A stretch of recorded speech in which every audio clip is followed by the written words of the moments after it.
अस्सलाम वालेकुम, इजलाल सईद ebike.pk के प्लेटफॉर्म से हाजिर हैं। आज की वीडियो में हम आपको बताएंगे कि आप यूज़ बाइक लेने जाते हैं तो बहुत सारे लोग परेशान होते हैं क्या चीज़ें देखनी है और क्या चीज़ें देखनी चाहिए। तो आज हम हसनैन रज़ा गोल्डन ऑटोज़ के हमारे साथ हैं और वो हमें बताएंगे कि हमें क्या चीज़ें देखनी चाहिए यूज़ बाइक को परचेज़ करते हुए।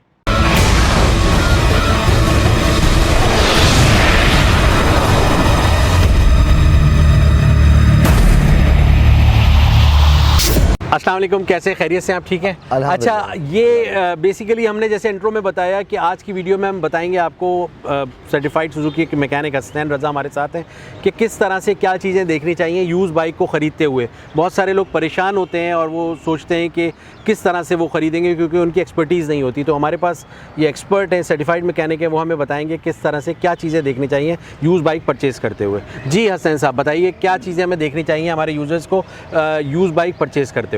देखिए कि सबसे पहले तो आप अपनी बाइक ख़रीदने से पहले आप चेक करें उसके सबसे पहले पेपर उसके ओरिजिनल हैं क्या, कहीं डुप्लीकेट तो नहीं बने हुए। फिर उसके बाद आता है गाड़ी का इंजन, फिर गाड़ी के पार्ट्स। अब साफ सारे मॉडल के हिसाब से उसकी रीसेल वैल्यू भी होगी, लेकिन आप या तो अच्छी बात तो ये है कि आप किसी सर्टिफिकेट बंदे से चेक करा लें। उनकी फ़ीस भी बहुत कम होती है, लेकिन ये कि चेक कराने से ये हो कि आप बाद में आपको कोई परेशानी नहीं होगी।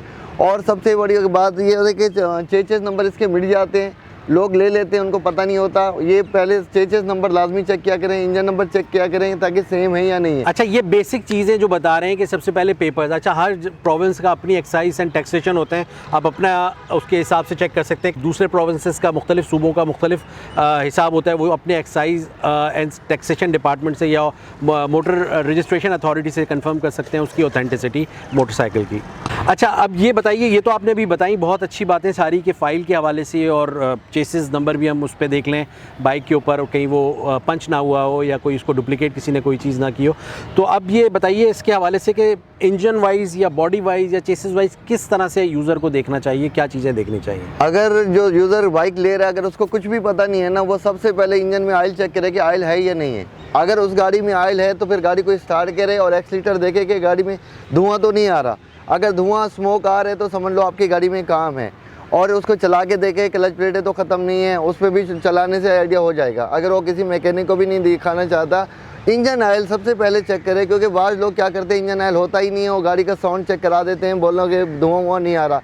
बाद में जब ऑयल चेक करवाने जाते तो ऑयल होता ही नहीं है, बहुत सारी पंचायतों का। अच्छा, ये बेसिक चीज़ जो बता रहे हैं हसनैन साहब, जो बेसिक चीज़ है जो ऑयल का चेक करने के हवाले से कि आप ऑयल चेक कर सकते हैं, और ये अगर आपका मैकेनिक अवेलेबल नहीं है तो ये बेसिक चीज़ आप खुद भी चेक कर सकते हैं। बिल्कुल, और फिर आपको अंदाज़ा हो जाएगा कि वो बाइक की किस तरह की बाइक की कंडीशन है। जी हसनैन साहब, बताइए। फिर चमक दमक में नहीं जाओ और ख़रीदते टाइम कोशिश करें कि गाड़ी उस ऑनर के नाम हो, तो आप बहुत सारी मुसीबतों से बच सकते हैं। क्योंकि अक्सर डीलर होते हैं वो गाड़ी को बेचने के लिए उसको बिल्कुल जुगाड़ वुगाड़ करके उसको बेचने के लिए बना देते हैं।